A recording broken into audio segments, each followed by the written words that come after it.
வாய் புளித்ததோ மாங்காய் புளித்ததோ என்று பேசக்கூடாது. அவர் மாண்புமிகு எதிர்கட்சி தலைவர். அந்த மரபையும் பாராளுமன்ற மரபையும் அஃப்கோர்ஸ் பாராளுமன்ற மரபுன்னு ஒன்று இருந்தால் கட்டிப்பிடி வைத்தியம், கண்ணடி வைத்தியம் இதெல்லாம் பண்ணியிருக்க மாட்டார் அவர்.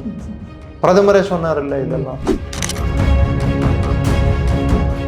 ஒரு விஷயத்தை அவர் வந்து பிடிச்சிக்கிட்டாருன்னா கெட்டியாக பிடிச்சிப்பாரு. அதை விட்டு புரோக்கன் ரெக்கார்ட் மாதிரி அதையே பேசிகிட்டு இருப்பார். அதை விட்டு வெளியே வர மாட்டார். அதில் கிரிப்பு முக்கியம், அதில் எப்படி டேக்கிள் பண்ணுறது முக்கியம், அதில் யார் வின்னருன்னு கீழே போட்டு தட்டின WWF பசங்க ஆடுற சண்டையெல்லாம் பற்றி பேசிகிட்டு இருக்காரு பாராளுமன்றத்தில்.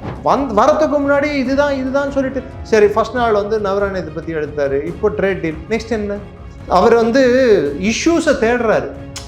இஷ்யூஸை தேடுறதுன்றது எதை பேசுறதுன்னு தெரியாமல் ஏதோ ஒன்று பேசிக்கிட்டு இருக்கு. ஸோ இப்போ எதை வச்சு அவர் வந்து இது சோல்ட் அவுட்டு செல் அவுட்டு அப்படின்னு சொல்கிறாரு? வீட்டுக்கோ அதாவது கோதுமைக்கோ அரிசிக்கோ அமெரிக்காவிலேருந்து நம்ம எடுத்துகிட்டு வரோமா? காட்டன் நம்ம அங்கேருந்து வாங்க போகிறோமா?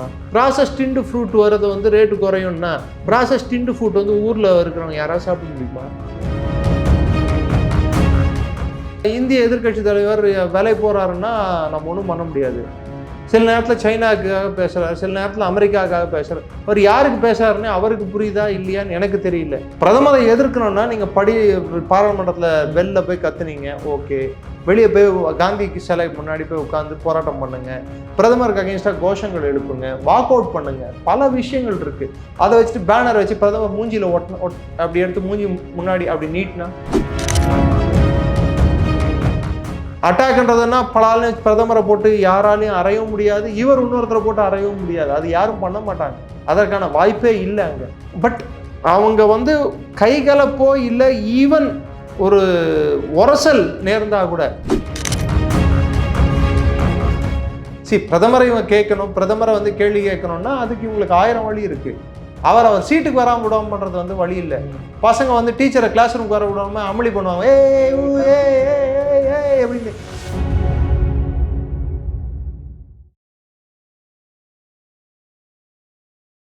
இளையபாரத நேயர்களுக்கு வணக்கம். இன்னைக்கு நம்ம நேர்காணல நம்ம சிறப்பு விருந்தினர் defence expert doctor Niranjan sir அவர்கள் தான். சார் வணக்கம் சார். வணக்கம். ஜெய்ஹிந்த். ஜெய்ஹிந்த் சார். ராகுல் காந்தி அவர்கள் நேற்று பாராளுமன்றத்தில் பேசும்போது என்ன சொல்றாரு அப்படின்னா, இந்தியாவையே நீங்கள் அடமானம் வச்சுட்டீங்களே, பாரத் மாதாவை வந்து அடமானம் வைக்கிறவங்களுக்கு அஷயமா இல்லையா? அது மட்டும் இல்லாமல் வந்து கழுத்தை நெரிச்சுக்கிட்டு இருக்காங்க. யார வச்சாங்க, எங்க வச்சாங்க? எல்லாம் அமெரிக்கா வந்து இந்தியாவை வந்து அந்த அளவுக்கு பண்ணிக்கிட்டு இருக்காங்க அப்படின்ற மாதிரி ஒரு குற்றச்சாட்டு வைக்கிறாரே சார். எதை ஆதாரமா?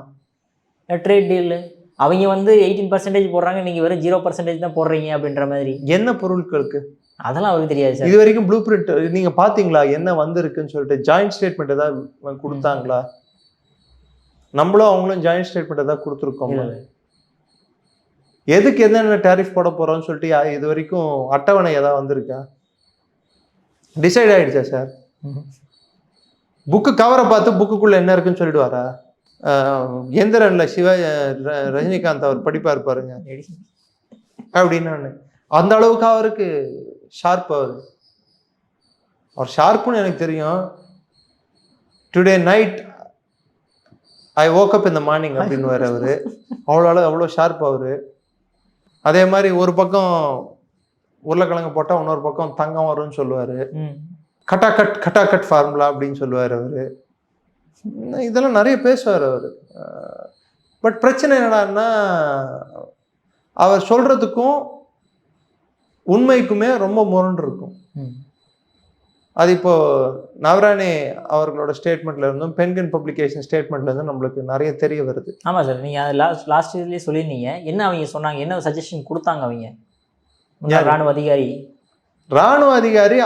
கவர்மெண்ட் என்ன கார்ட் பிளான்ச்சை கொடுத்ததுன்னா நான் என்ன வேணாலும் பண்ணலாம், எப்படி வேணாலும் வந்து நான் ஆப்ரேட் பண்ணலாம், எதிரியை முறியடிக்கலாம், அவங்களோட திட்டத்தை நான் ஆர்மிக்கு ஃப்ரீ ஹேண்ட் கொடுக்குறேன்னு சொல்லியிருக்கிறதா தான் அவர் சொல்லியிருக்காரு. பட் சார் இந்த புக்கில் அப்படி இருந்ததை அவர் வந்து குற்றச்சாட்டு வைக்கிறாரு. அவர் புக்கில் இருந்ததா புக்கு ஆக்சுவலாக பப்ளிஷ் ஆகாத புக்கை பார்த்து படிக்கிறதே வந்து தப்பு, அன்சப்ஸ்டான்ஷியேட்டட். அது முகாந்திரம் இல்லாத எந்த தகவலும் கொடுப்பது தப்பு.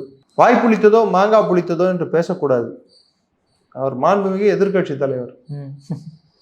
அந்த மரபையும் பாராளுமன்ற மரபையும் அஃப்கோர்ஸ் பாராளுமன்ற மரபுன்னு ஒன்று இருந்தால் கட்டிப்பிடி வைத்தியம், கண்ணடி வைத்தியம் இதெல்லாம் பண்ணியிருக்க மாட்டார் அவரு. பிரதமரே சொன்னார் இல்லை இதெல்லாம் பாடிடுவேன் ஆனால் பழைய நாங்கள் சின்னப்போ பாட்டு அது. நாங்கள் ஸ்கூல் படிக்கிற காலத்தில் முடிச்சிட்டோம். காலேஜில் இருக்கும்போது பாட்டு குஷி படத்தில் கட்டி பிடிடா அப்படின்னு வரும் அந்த பாட்டு. அது மாதிரி பாராளுமன்றத்தில் என்ன பண்ணும் ஏது பண்ணும் தெரியாமல் பிஹேவ் பண்ணக்கூடிய ஒருத்தரை வந்து எதிர்கட்சி தலைவராக உட்கார வச்சிருக்காங்க. நேற்று ஜூடோ எப்படி போடணும், இதென்ன ஜிஞ்சுட்சுவா ஏதோ ஒன்றத்தை பற்றி ஒரு விரிவுரை கொடுத்தாரு. ஒரு விஷயத்தை அவர் வந்து பிடிச்சிக்கிட்டாருன்னா கெட்டியாக பிடிச்சிப்பாரு. அதை விட்டு புரோக்கன் ரெக்கார்ட் மாதிரி அதையே பேசிகிட்டு இருப்பார். அதை விட்டு வெளியே வர மாட்டார். அதில் கிரிப்பு முக்கியம், அதில் எப்படி டேக்கிள் பண்ணுறது முக்கியம், அதில் யார் வின்னருன்னு கீழே போட்டு தட்டின WWF பசங்க ஆடுற சண்டையெல்லாம் பற்றி பேசிகிட்டு இருக்கார் பாராளுமன்றத்தில். ஜனாதிபதியோட பேச்சுக்கு வந்து அவங்க கொடுத்த உரைக்கு வந்து நன்றி தெரிவிக்கும் தீர்மானத்தில் கராத்தே குங்ஃபு ஜூடோ எல்லாம் எங்கேருந்து வந்து கேட்குற ஒன்று நம்மளுக்கு கழண்டு இருக்கணும், இல்லை அவர் கட்சிக்காரங்களுக்காவது அவரை வந்து சார் கொஞ்சம் சப்ஜெக்டை பேசுங்க சார், போர் அடிக்குது சார்ன்னு சொல்லணும். இல்லை அவருக்கு எழுதி கொடுத்தவங்களுக்காவது மேட்ரு என்ன எழுதி கொடுத்தா இவர் படிப்பாருன்னு தெரியாமல் ஏதோ ஒன்று எழுதி கொடுத்துட்டார். ஒருவேளை இவர் வந்து கராத்தே ஃபெடரேஷன் மீட்டிங்க்கு போயிட்டு பேச வேண்டிய ஸ்கிரிப்ட் மாறி போச்சான்னு கூட தெரியல எனக்கு. பார்த்தீங்களா அதை? ஸோ நிறைய விஷயங்கள் மாண்புமிகு எதிர்கட்சி தலைவர் பேச வேண்டிய விஷயங்களை தவிர்த்து, இங்கிலீஷில் சொல்லுவாங்க don't speak something which is in the realm of speculation அப்படின்வாங்க. எது வந்து ஊர்ஜிதப்படுத்தாததோ, எது வந்து இன்னும் வந்து அது இருக்கலாம் இருக்கக்கூடும் அப்படின்ட்டு ஒரு வியூக அடிப்படையில் இருக்கோ அதை பற்றி நம்ம வந்து திட்டவட்டமாக அப்படியே இதுதான் அப்படின்னு சொல்ல முடியாது. சொன்னோன்னு வச்சுக்கோங்க, அதை ப்ரூவ் பண்ண வேண்டிய கட்டாயம் நம்ம மேலே விடும். இப்போ கேஸ் விழுந்திருக்கு பாருங்க புக்கு மேலே. அது மாதிரி இன்னொரு இது ஃபேஸ் பண்ண ஆல்ரெடி ஒரு வாட்டி ரஃபேலுக்கு இது மாதிரி தான் சுப்ரீம் கோர்ட்டே சொல்லிடுச்சுன்னு சொன்ன, நான் ஏன் சொன்ன மரியாதை மன்னிப்பு கேளு அப்படின்னு சொன்னாங்க. இப்போ 2வது வாட்டி மன்னிப்பு கேட்க போறாரு. இது ஒரு கான்ஸ்டன்ட்டாக மாறிட்டு வருது. இது இந்திய ஜனநாயகத்துக்கு இது நல்லதில்லை. அதை எப்போ அவர் புரிஞ்சுக்கிறாரோ அன்னைக்கு காங்கிரஸ் பார்ட்டி திரும்பியும் வந்து அதோட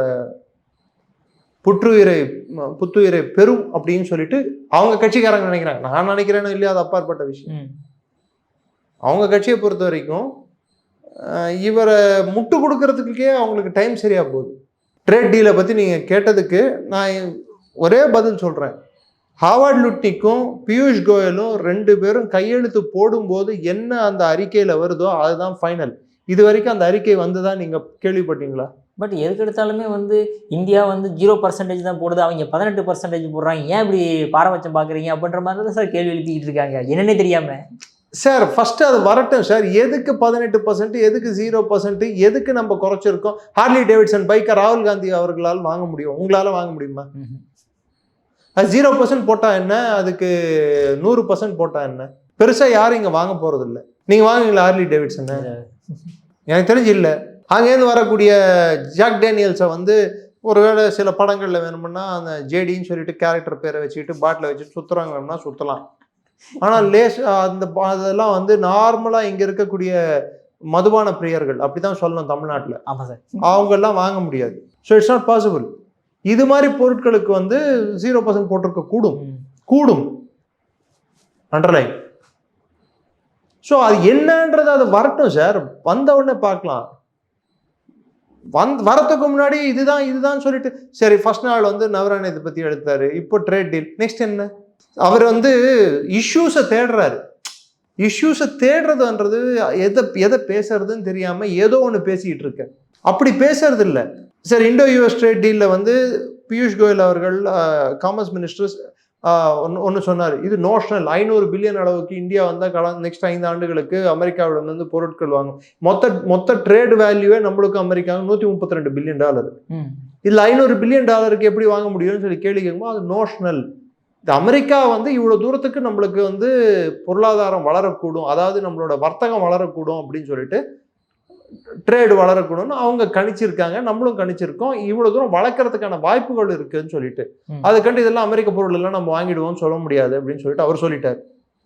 இந்தியா ரஷ்யா எண்ணெயை பொறுத்த அளவுக்கு வந்து இது வரைக்கும் அந்த அந்த வார்த்தையை பத்தி இந்தியா வந்து எங்கேயுமே திட்டவட்டமா நாங்க ரஷ்யா கிட்ட இருந்து என்ன வாங்க மாட்டோம்னு சொல்லவே இல்லை. ஸோ இப்போ எதை வச்சு இவர் வந்து இது சோல்ட் அவுட்டு செல் அவுட்டு அப்படின்னு சொல்றாரு? வீட்டுக்கோ அதாவது கோதுமைக்கோ அரிசிக்கோ அமெரிக்கால இருந்து நம்ம எடுத்துட்டு வரோமா? காட்டன் நம்ம அங்கேருந்து வாங்க போறோமா? இல்லை நம்ம வந்து மற்ற பொருட்கள் ப்ராசஸ் டிண்டு ஃப்ரூட் வர்றது வந்து ரேட்டு குறையும்னா ப்ராசஸ் டிண்டு ஃப்ரூட் வந்து ஊரில் இருக்கிறவங்க யாராவது சாப்பிட முடியுமா? அமெரிக்காவிலேருந்து கேண்டு ஃப்ரூட் வருது சார், அது பெரிய சூப்பர் மார்க்கெட்டில் விற்பாங்க. சின்ன கடையில் போய் பொட்டி கடையில் போய் கேட்டால் அதை வாங்க முடியுமா? சரி, இவ்வளோ பேசுகிறவங்க இவங்க ஏன் கொக்கோலாவையும் பெப்சியும் வந்து இந்தியன் மார்க்கெட்டை ஓப்பன் பண்ணி விட்டாங்க? ஏன் சார் ஓப்பன் பண்ணி விட்டாங்க? முதல்ல அதை மட்டும் சொல்லுங்கள் சார். ஒரு பக்கம் இங்கே இருக்கிறவங்க எல்லாம் என்ன சொல்கிறாங்க, கிரவுண்ட் வாட்டர் உரியுது, அது போகுது இது போகுது அப்படின்னு சொல்கிறாங்கல்ல. என்னவோ அந்த பெப்சி தண்ணி உறிஞ்சி தான் காவேரி டெல்டாவே வந்து ட்ரை ஆகிடுச்சுன்னு சொல்கிற அளவுக்கு பேசுகிறவங்க இருக்காங்கல்ல. அப்படி ஒரு சூழல் இருக்கும்போது இந்த பெப்சி கோக்கு இதை பற்றி ஏன் வந்து வாய் திறக்க மாட்டேங்கிறாங்க? சார் நான் என்ன சொல்கிறேன், அதிகாரப்பூர்வமாக ட்ரேட் சம்மந்தப்பட்டு எந்த ஒரு விஷயங்களாக இருந்தாலும் அதிகாரப்பூர்வமாக அரசாங்கம் வெளியிடட்டும். அமெரிக்கா அவங்களோட சைட்லேருந்து வெளியிடட்டும். நம்ம அது 2 பேரும் சேர்ந்து ஜாயிண்ட் ஸ்டேட்மெண்ட்டாக கொடுக்கும்போது நம்ம 2 பேரும் ஒத்துக்கிட்டு சைன் பண்ண பிற்பாடு எந்த ஒரு அவுட்புட் வருதோ அதுதான் ஃபைனலே தவிர்த்து அது வரைக்கும் எது வேணாலும் யார் வேணாலும் பேசிக்கிட்டே இருக்கலாம். அமெரிக்காவோட ஸ்ட்ராட்டஜி இது மாதிரி ஒரு திட்டமிட்ட லீக் பண்ணுறதும் ப்ரெஷர் அப்ளை பண்ணுறதும் கூட இந்தியா மேலே இது ஒரு ஸ்ட்ராட்டஜி. அதுக்கு இந்திய எதிர்கட்சி தலைவர் விலை போறாருன்னா நம்ம ஒன்றும் பண்ண முடியாது. சில நேரத்தில் சைனாவுக்காக பேசுறாரு, சில நேரத்தில் அமெரிக்காவுக்காக பேசுறாரு. அவர் யாருக்கு பேசுறாருன்னு அவருக்கு புரியுதா இல்லையான்னு எனக்கு தெரியல. he is supposed to talk in favor of India. இந்திய மக்களோட ஒட்டுமொத்த பிம்பமாகவும், இன்னும் சொல்ல போனா ஆளுங்கட்சியை வந்து அவங்க தவறுகளை சுட்டி காட்டும் ஒரு என்ன சொல்றது, நம்மளோட ஆள்காட்டி விரலாவும் தான் அவர் வந்து வேலை பார்க்கணுங்க. ஆனா அவர் அண்டை நாடுகளோட ஆள்காட்டி விரலா மாறுறத வந்து துரதிருஷ்டம் வரும். அவர் ரொம்ப துரதிருஷ்டமான ஒரு செயலா நான் பார்க்குறேன். புரியுது. ஸோ அதே மாதிரி இப்போ நீங்கள் சொல்லும்போது இப்போ வந்து காங்கிரஸ் வந்து என்ன சொல்கிறேன்னு தேடிக்கிட்டு இருக்காங்க அப்படிங்கும்போது ஒரு டிஃபென்ஸ் எக்ஸ்பர்ட்டாக நான் கேட்குறேன் சார். இப்போ ஆக்சுவலாக அதாவது இப்போ மோடி அவர்கள் வந்து வெளிநாட்டுக்கு போகும்போது அங்கே வந்து அவரை தாக்குறதுக்கு தயாராக இருக்காங்க, அவரை கொலை பண்ணுறதுக்கு தயாராக இருக்காங்க அப்படின்ற ஒரு விஷயங்கள் ஓகே. ஆனால் நம்ம ஸ்பீக்கர் ஓம் பிர்லாவே சொல்கிறாரு மோடி அவர்களை வந்து அட்டாக் பண்ணுறதுக்கு தயாரானாங்க அப்படின்ற மாதிரி ஒரு குற்றச்சாட்டு வைக்கும்போது அது எப்படி சார் பார்க்க முடியுது? அது அட்டாக் என்பது வந்து பிசிக்கல் அட்டாக்கா, இல்ல அவரை பாராளுமன்றத்துல வரவிடாம செய்யறதுக்கான முயற்சியா, இல்ல பிரதமரோட இருக்கை கிட்ட போய் நெருங்கி போய் பேனருங்களை பிடிக்கிறது கிரண் ரிஜிஜு அவர்கள் போட்டு வீடியோ அதுலயே பார்க்க முடியுது. ஸோ அந்த சூழல்ல வந்து பிரதமர் வந்து, ஏன்னா இவங்க அனுப்புனவங்க எதிர்கட்சியிலேருந்து வந்தவங்க யார் பார்த்தீங்கன்னா அடிப்படையா பெண் எம்பிக்கள். இதுல துரதிருஷ்டவசமா ஒரு கைகலப்பு ஏற்படுது. இல்லை பிரதமரை வந்து அவங்க ஏதோ ஒரு விதத்தில் அவங்க வந்து தொட பார்க்குறாங்க இன்அப்ராப்ரியேட்டா, சரியான முறை இல்லாமல்.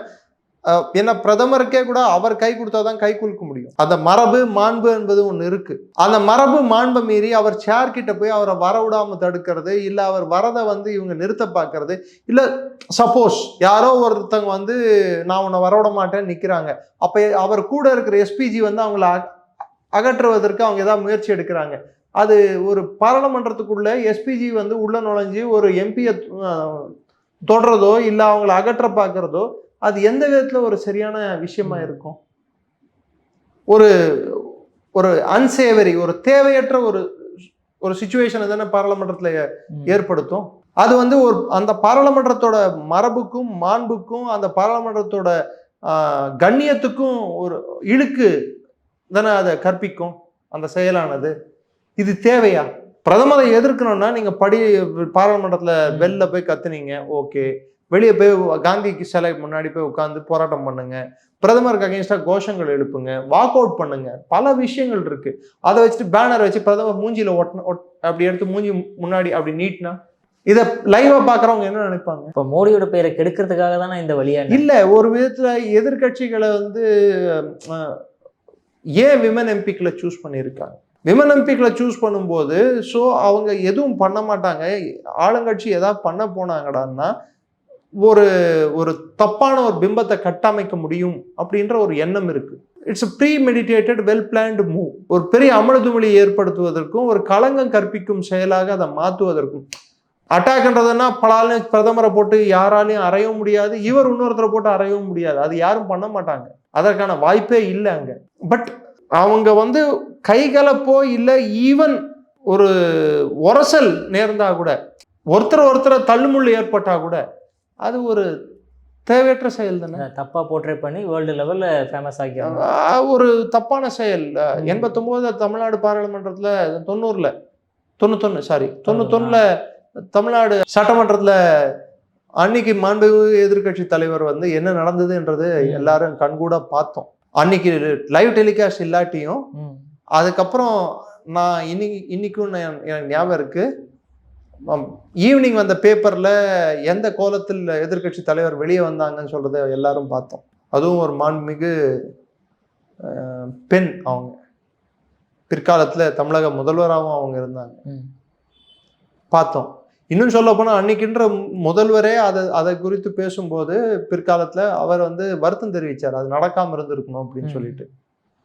ஸோ ஒரு சில விஷயங்கள் அவங்கள மிஞ்சியும் கட்டுக்கடங்காம போகும்போது அந்த கண்ணியத்தை வந்து காப்பாத்துற ஒரு சூழல் இல்லாம போயிடுச்சுன்னா மக்கள் பாக்குறாங்க சார்.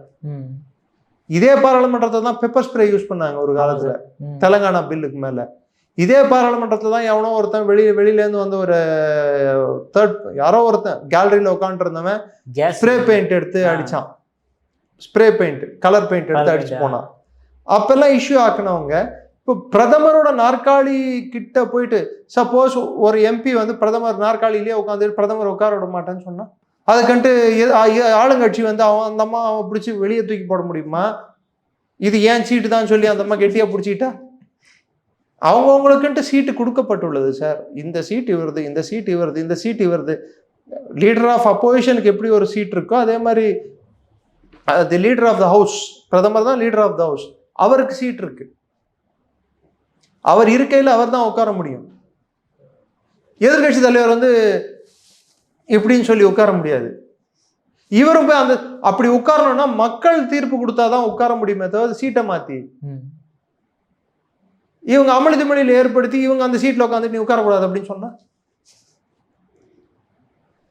அது இந்திய பாராளுமன்ற வரலாற்றில் முதல் முறையாக அப்படின்னு போட வேண்டியதா இருக்கும். ஆமா சார், அவரு சொல்லும் போதே அப்படிதான் சார், வரலாற்றிலேயே நடக்கக்கூடாத சம்பவம் நடந்திருக்க வேண்டியது, அதனாலதான் அவரை தடுக்கப்பட்டது. வர வேண்டாம் நான் சொல்லிட்டேன் சார். தாக்குதல் என்பது வந்து அது வெறும் கையால் இருக்க வேண்டும் என்ற தேவையில்லை, வார்த்தைகளால் இருக்கலாம், சில செயல்களாலும் இருக்கலாம். எங்களோட கேள்விக்கு பதில் சொல்ல முடியாம கோலையான மோடி ஒண்ணு இல்லை, யாராவது இங்கு தூக்கி பிரதமர் மூஞ்சில் அடிக்கிறாங்க என்ன ஆகும்? இல்ல ஏதாவது ஒரு போஸ்டர் தூக்கி அவர் முன்னாடி நீட்டுறாங்க, அவர் மூஞ்சி தெரியாத வண்ணம், அது என்ன ஆகும்? இப்ப நான் சொன்னேன் சேர்ல உட்காடுறாங்க, என்ன ஆகும்? இதுக்கு எவ்வளவு தூரத்துக்கு இது வழி வகுக்கும்? இது பாராளுமன்றத்தோட ஒட்டுமொத்த மரபுகளையும் மீறும் செயல் தானே இது சார். எதிர்கட்சியோட வேலை எதிர்ப்பு தெரிவிக்கிறது தான். எதிர்கட்சி எதிர்க்காம வேற என்ன பண்ண முடியும்? அதுதான் அவங்களோட வேலை. அரசியல் செய்யாம அவியலா கிண்ட முடியும்? மாண்புமிகு தமிழக முதல்வர் சொன்னது போல அவங்க அதுதான் போயிருக்காங்க. அங்க எதிர்ப்பு தெரிவிக்கிறது தப்பு இல்லை, அவங்க கேள்வி கேட்கறது தப்பு இல்லை, அதுதான் அவங்க வேலை. Government to put the government in the dock. அவங்க வந்து சரியா தவறா பண்றாங்களா இல்லையா என்று மக்களோட பிரதிநிதிகளா மக்களோட குரலா ஒலிக்கிறது எதிர்கட்சிகள் தான். ஆனா எதிர்கட்சிகள் எதிரி கட்சிகளா மாறும்போது பிரச்சனைகள் வரக்கூடும். அங்க தனி மனித தாக்குதல்கள் நடக்கிறதுக்கான இடம் இல்லை. அங்க பிரதமரின் அச்சுறுத்தல் என்பது இவங்க துப்பாக்கி AK-47 இந்திரா காந்தி சுட்ட அந்த 2 தீவிரவாதிகள் மாதிரி AK-47 எடுத்துட்டு போனாங்களா அப்படின்னு சொல்லி யாராவது கேட்கலாம். AK-47 எடுத்துட்டு போக இல்லை, பிரதமரை வந்து இன்னப்ராப்ரியேட்டா ஏதாவது பண்ண போனா கூட ஒரு தப்பான ஒரு விளைவுகள் ஏற்படுத்தும் இந்தியாவுக்கு. அது வந்து சரியான செயலா பார்க்கப்பட மாட்டாது. அதனால பிரதமர் அதை தவிர்த்தாரு. சரி, அடுத்த நாள் வரேன்னு சொன்னா ஏன் இவங்க வந்து திரும்பி அதே வேலை பண்ணாங்க? பிரதமரை இவங்க கேட்கணும், பிரதமரை வந்து கேள்வி கேட்கணும்னா அதுக்கு இவங்களுக்கு 1000 வழி இருக்கு. அவர் சீட்டுக்கு வராம விடாம பண்றது வந்து வழி இல்லை. பசங்க வந்து டீச்சரை கிளாஸ் ரூமுக்கு வர விடாம அமளி பண்ணுவாங்க, அப்படின்னு. புதுசா ஒரு டீச்சர் வந்தா பயந்து இந்த கிளாஸுக்கு நான் பாடம் எடுக்க மாட்டேன்னு போயிடுவாங்க. ஒரு நாள் போவாங்க, 2 நாள், 3ஆவது நாள் என்ன பண்ணுவாங்க, ஆரம்பு தூக்கிட்டு வந்து ஃபர்ஸ்ட் யார் ரிங் லீடர்னு பார்த்து 2 பிரின்சிபல் கிட்ட சொல்லுவாங்க. பிரின்சிபலுக்கு தெரியும் யாருக்கு ரிங் லீடர்ன்ட்டு. கூப்பிட்டு வச்சு 2 போட்ட உடனே மொத்த கிளாஸ் அடங்கிடும். அது மாதிரி பண்றதுக்கு இவங்க என்ன ஸ்கூல் பசங்களா? மக்களால் தேர்ந்தெடுக்கப்பட்ட எம்பிக்கள். மக்கள் பிரதிநிதிகள். தன்னிலை மறந்து தங்கள் பொறுப்பை மறந்து செயல்படுவது அவர்களுக்கு அழகு சேர்க்குமா இல்லையான்னு எனக்கு தெரியாது. ஆனால் நாட்டுக்கும் பாராளுமன்றத்துக்கும் அவர்களை தேர்ந்தெடுத்த மக்களுக்கும் அழகு சேர்க்க. Okay sir. சார் உங்கள் அற்புதமான கருத்துக்களை இளைஞரோட பார்த்ததற்கு மிக்க நன்றி சார். ஜெய்ஹிந்த். நன்றி. ஜெய்ஹிந்த். Okay sir.